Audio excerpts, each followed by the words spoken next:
What is going on, everybody? Welcome back to another week of Hero or Zero here on the Heroes for Hire podcast. My name is Sean Meehan, and joining me as always is my very best pal, Mr. Conor Lawler. No introduction of some sort of weird job that you're going to give me, or just a general one? I was thinking about it, but then I thought, hey, who's that really for, that joke?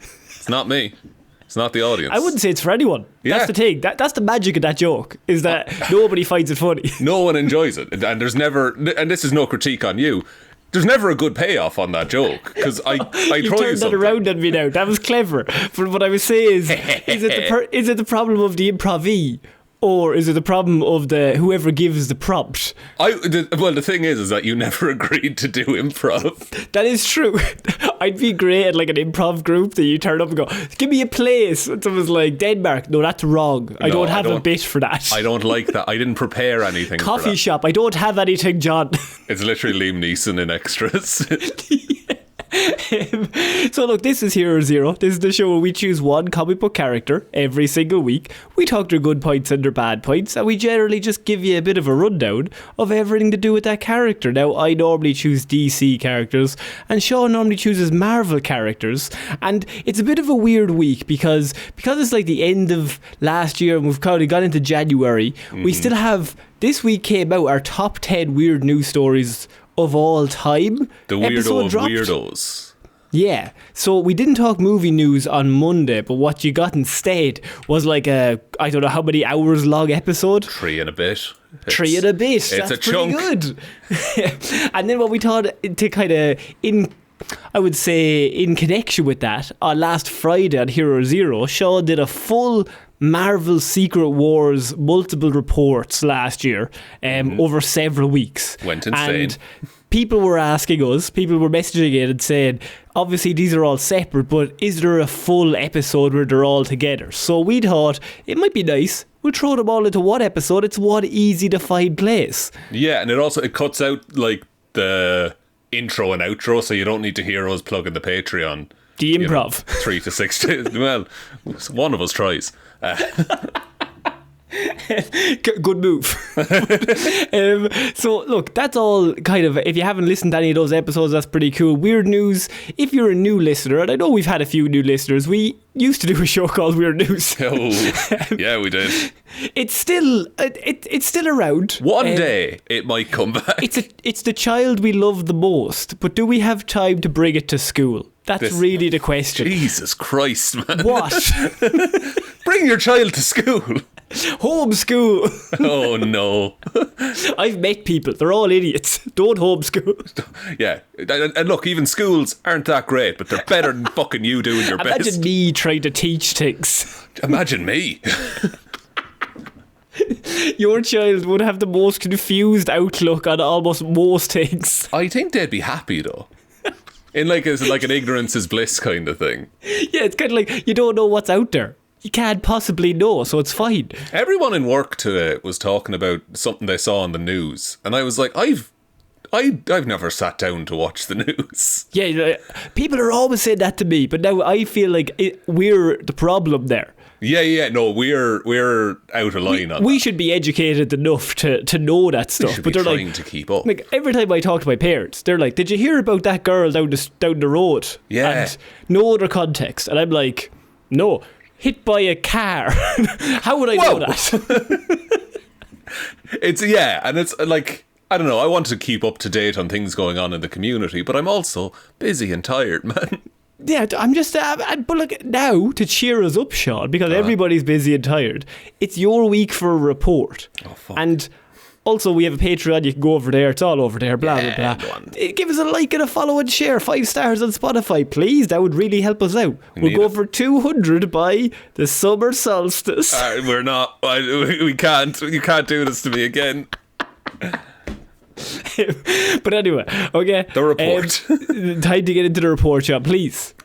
So, Conor, I am covering today a villain who was had a good debut in the MCU, I would say, and we've never really heard from him again for good reason, because he fucking exploded.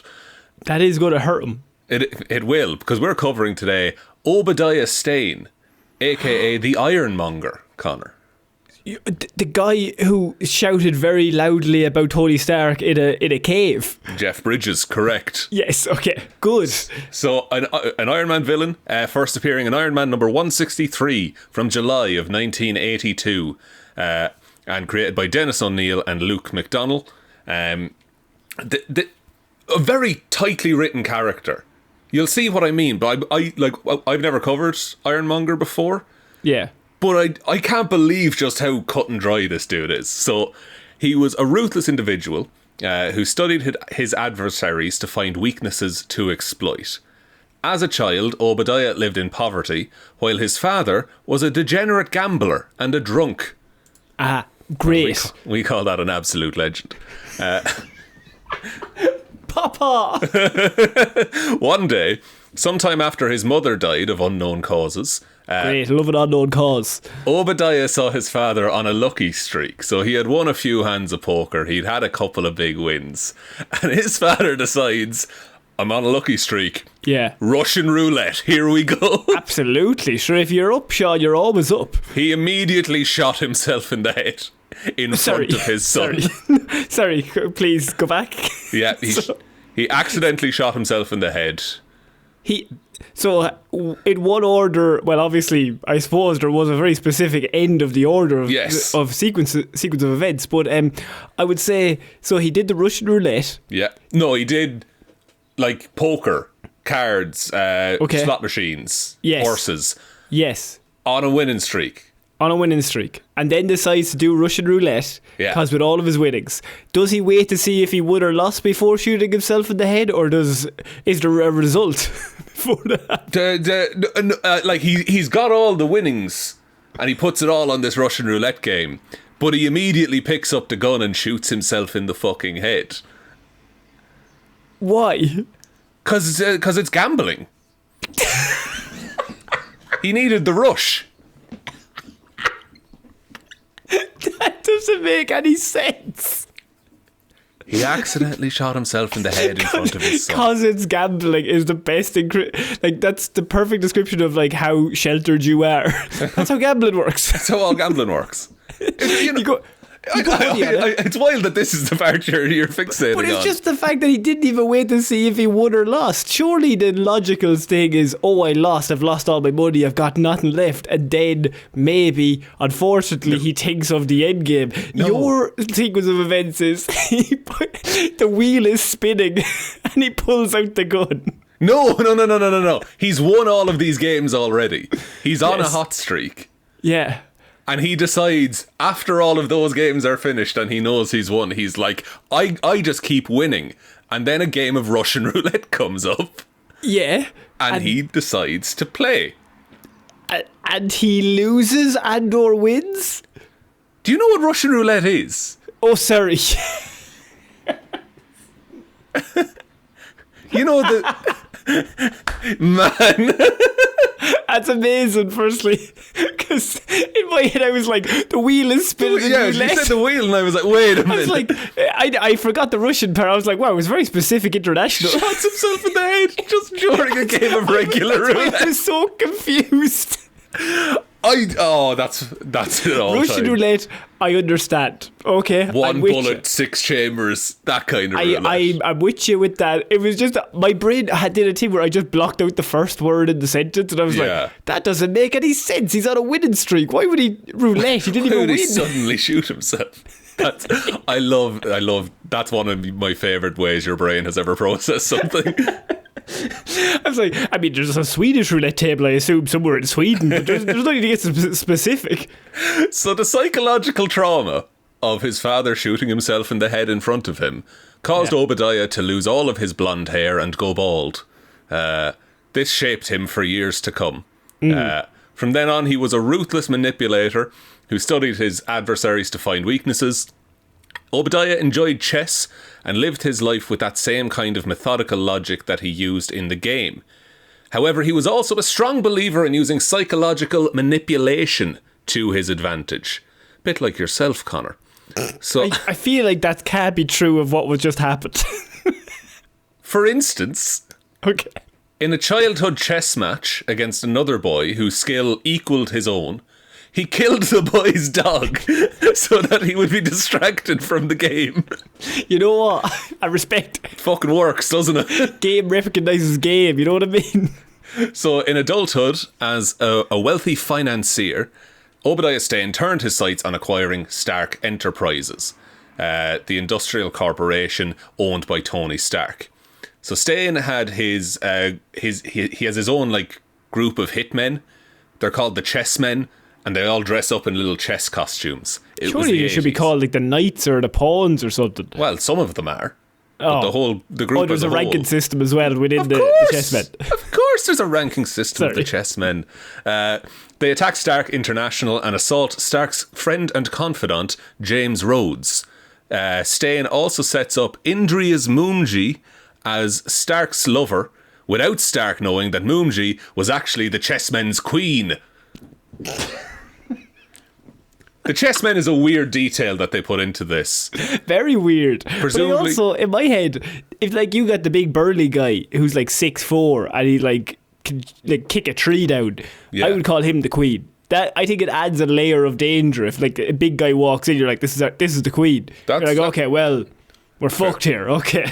The quick guy, you call him the castle. Yeah. The knight, you call a man who looks like a horse. That's that kind of thing. Yeah.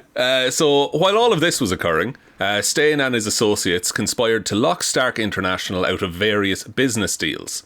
Stark eventually learned that Stane was the mastermind behind these deals, but was unable to confront him.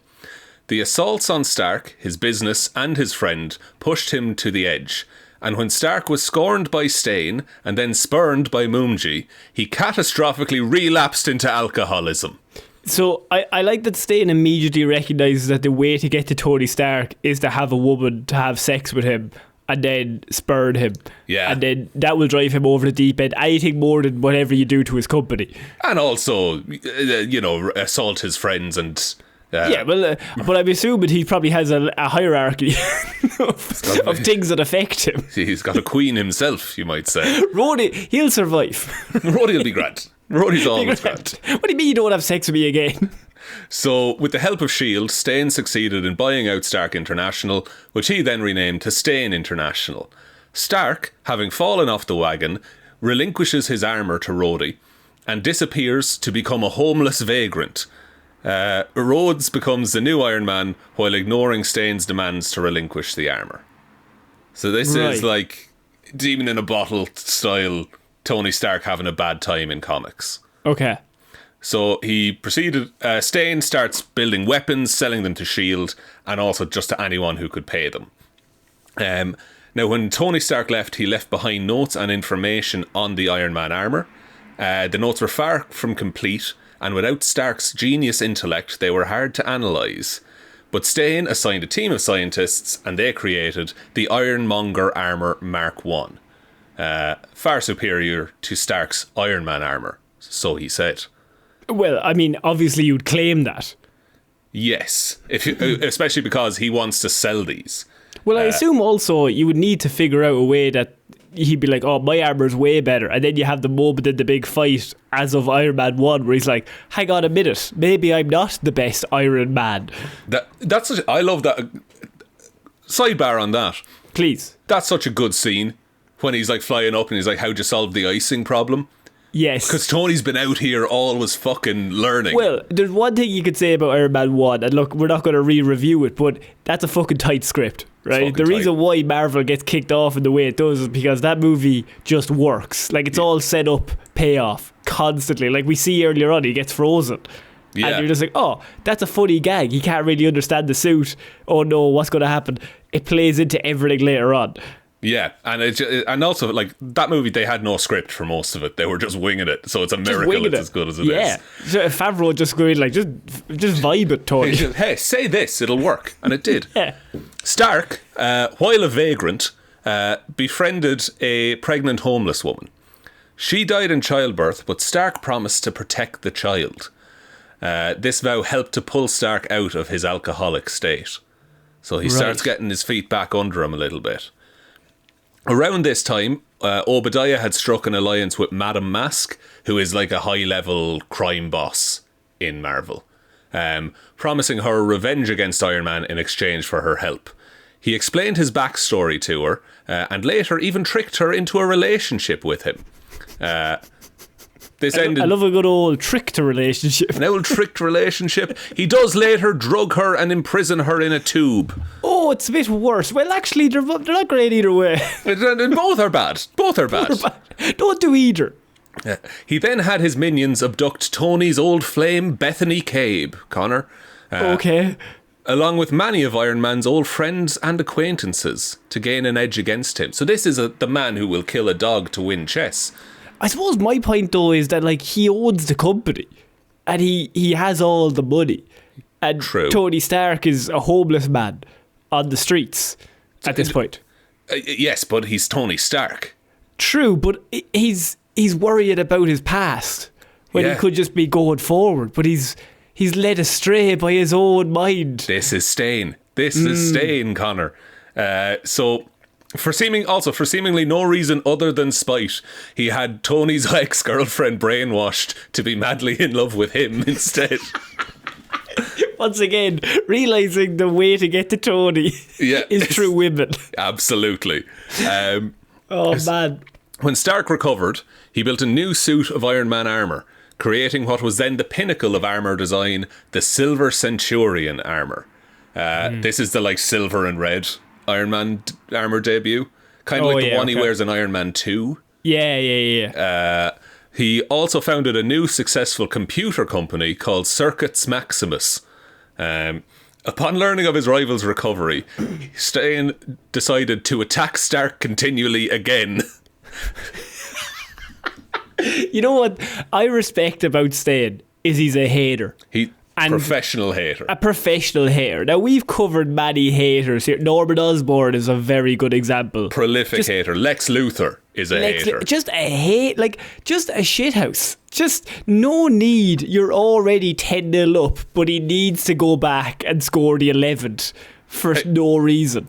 Exactly. And this kind of comes up because Stark confronts Stane on the property of Stane International and defeated his agents, including the chessmen.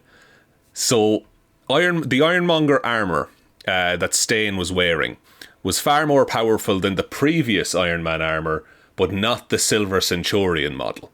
Right, okay. Stane tried to defeat Stark by threatening to give his friends a horrible death, but Stark easily defeated all of the death traps that had been set up and saves his friends.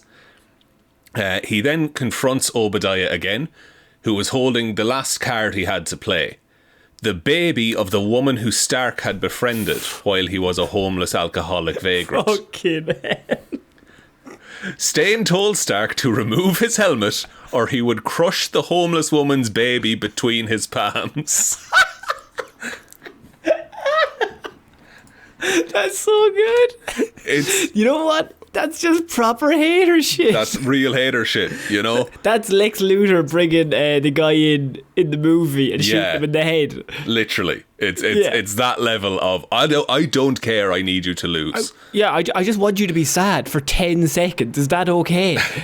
So Stark, having detected interfering frequencies in his armour's systems through the battle, deduced that Stane wasn't experienced enough to pilot the armour on his own, and he needed some help in the form of an external computer. He used his armour's weapons to destroy a nearby building that contained that computer, causing Stane's Ironmonger armour to seize up and fall to the ground, as Stark was able to catch the baby. Okay. Stane then removed his helmet and confronted Stark. When Stark told Stane that it was all over and that he had lost, Stane replied that the real victory in a battle is getting to watch the opponent's suffering and anguish, and he had been able to do that to Stark for the last few months. You gotta love it. The man has a dream. He then states he would not let Stark have that same pleasure with him. Right. He then raised his hand to the side of his head and, using the repulsor beam, fatally shot himself, just like his father before him. Playing roulette. Playing, and it landed on green. That's odd. Green, gotta kill myself. Okay, so you're saying that's actually, as you said at the start, that's tight. That's just a nice circle. He's only around in comics for 2 or 3 years. He's stayed dead. Yeah, Obadiah Stane has not come back. Fascinating, because I suppose he's a really interesting character, but I think he can get a bit boring the longer he's around, because he's just very samey of, I want to take over Stark Industries. Yeah, and I think there's his life. Other characters that do that better, like Justin Hammer is just more interesting to watch as a foil for Tony Stark. He does have a son, Obadiah, is called Zeke Stane. He gets a bit more play, but Obadiah himself is just fucking you dead. know what, I really like the origin that the movie gives him in Iron Man. Yeah. In terms of like having him be a mentor for Tony and like helping him all the way up, and then he sees Tony change the entire business as like overnight and gets a conscience and just is like, that's not how we do it. What the fuck are you doing? It's a nice. It hits harder when the betrayal happens, because they have had this history, and he's been like a foster father to him since his own dad died. Whereas in this, he is just a different ruthless businessman. He's just a dickhead. He's just a dickhead. Whereas I think that origin gives more layers to. So maybe they got rid of him, and then the movie kind of improves. That's one of my favourite things of any sort of media, is like someone does it, and look, Grant Morrison does it all the time, or whatever, whoever we're talking about here, is like you have a character from years ago, either the 70s, 60s, 80s, that a comic book writer read, and then 20, 30 years later is like, I'm going to do them. I'm going to do them well. I've had an idea for this character for I've had an years. idea. Even though they're dead, even if they are dead, nobody's going to remember that. It doesn't matter. Yeah. And so Obadiah, he has no powers. He has a genius intelligence with a Masters of Business Administration, Conor. Very good. Ad hoc duties. He's mad about the emails. A master of psychological warfare and a champion chess player. However, he had a narcissistic personality complex. So his ego is his greatest weakness, really. Right, yes. Which is ironic, because his hero is Tony Stark. Yes, who is pure ego. Maybe that's why they have to have him around, because like in comic book Tony Stark, professional dickhead himself, also like the biggest ego in the world. So you need to be like, well, we need a villain who's even bigger and worse than that. Yeah, you need to challenge that aspect of Tony Stark to be like, hey, he could be a lot worse. Because otherwise, Tony Stark's problem a lot of the time is it feels like bullying. Yes. Like, you can't have Tony Stark fight like a random guy off the street who's like made something in his house. Yeah. And is like, oh, I'm gonna rob banks. Tony shows up with his billions of dollars and his big suit and is like, I'm fucking drunk right now. I had sex 10 seconds ago with a supermodel. Fuck you. Yeah, there's a lot of punching down with Tony Stark. He does punch down quite a lot. He's not as Robin Hood as he'd like to be. And also, of course, he does have the Ironmonger armour. It's just a larger version of Iron Man's armour Model 4. So it has like the jet boots and the repulsor and the chest laser and stuff like that. The weakness of it being it's computer controlled. Right. So you can just shut it down. Like, I feel like we have mentioned Iron Man 1 a lot in this report, but he was only around for a few years in comic books, and I would say like Jeff Bridges playing you in a movie is always a good sign, because Jeff is going to kill it if he plays you. Yeah, and I think like that's the only reason I know really who Obadiah Stane is because it was in that movie. I mean, when you think about it even further, that the idea that they were going to firstly do an Iron Man movie, who at the time, we're not going to get into Marvel and what they are now and all that stuff, but it's crazy to think back on. So the hero is Iron Man, Tony Stark, who in comic book form chosen like C-list, I would say, at best at that stage. Say 2006 or 2005 when they would start getting this rolling. So they're like C-list hero. And I would say Stane is probably a C-list villain of the C-list hero. A villain that was there 20 years before. Yeah, and like this is I don't know a lot of what they've done since, but like Dennis O'Neil and Luke McDonnell, who created him, I think they're not the biggest names in comics either. Like this wasn't like Stan Lee and Jack Kirby weren't working on Iron Man at the time. It was a like you say, a C-list character. But I think that's even more of like a compliment to the movie itself, because what's ironic now, and I'll say this, is Marvel would not make that movie now, and Marvel would not make anything near that movie now. If you think, or actually any movie studio, if you said we're doing the C-list hero and also this villain that was there 25 years ago that nobody really is going to remember, and was just there for 2 years. We're casting just recovering Robert Downey Jr. Where's the script? We'll make it up. Yeah. Don't worry about it. We're working on it. Give us $100 million, please. It's everything about that movie shouldn't have worked. And the reason why, like you said, Obadiah Stane, I immediately know who that character is. Yes. I immediately know his vibe. I know he's just a dickhead. But like, I immediately think of like Norman Osborn or, as we said, Lex Luthor or something like that, where like you have this person who has it all, but like it's just not enough. Like they constantly need to feel like they have to prove something to the hero or to whoever it is. They need themselves to be the best, but they know they're not. And and they need the hero to say, actually, you know what, you are the best. You've beaten me. Because instead of improving themselves, it's easier to tear someone else down. That character's really good. I think it works really well, especially in like the Iron Man world as well. Go on. Sorry, go ahead. No, I was going to say, big fan of Obadiah Stane, just as a character in general. I know I just said he was only in it for a few years, but I think it's a tight. It's because the reason why they could use him is because it packs a punch. There he's gone. He didn't fuck about. Yeah, and it is, Iron Man fighting a bigger Iron Man is always going to be very, very cool. Obviously. I do want you to know that entire story, in the background, there is a mind swap that happens, but I'm not getting into it. It's not between Iron Man or anyone. There's a mind swap happening. Sorry. You missed a mind swap and didn't tell us. I chose to leave it out because you always get mad when I bring up mind swaps. Well, no, I think it's even funnier that there's a mind swap in the story, but it's not about the main characters. No, it's Bethany Cave, so Tony's ex, and Madame Mask. They swap minds. I love how they're like, we need to introduce mind swaps into this story. Do you want to do it with Tony Stark? No. He's going to be fighting Obadiah Stane in the front of the panel, but at the back of the panel, I want just the two of them just being like, you're in my body. And you're in my body. Wait a minute, Freaky Friday. Hey, look, when I eventually do a report on Madame Mask, I'm sure it'll come up. We could do a Madame Mask, Madame Web double act if you want. Jesus Christ. Why would you put people through that? Mind swap. Wait, so you don't have to do anything then? Is what you're yes. Fuck, he's gotten it. Alright, so that's. I think that was a very good report, Sean. Thanks, man.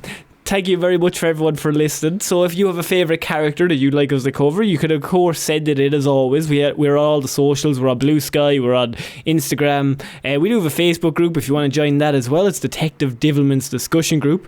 We hope everyone enjoyed the top 10 weird news stories of all time as voted for by the patrons. Mm-hmm. So it was a pretty prestigious list, and I think it turned out pretty well. But yeah, we will be back next week with Movie Mondays and with another episode of Hero or Zero. So I've been Conor and Lorraine. I've been Shaun Meehan. And just tell one human being that we exist. Just the one, please. Bye for now. Bye.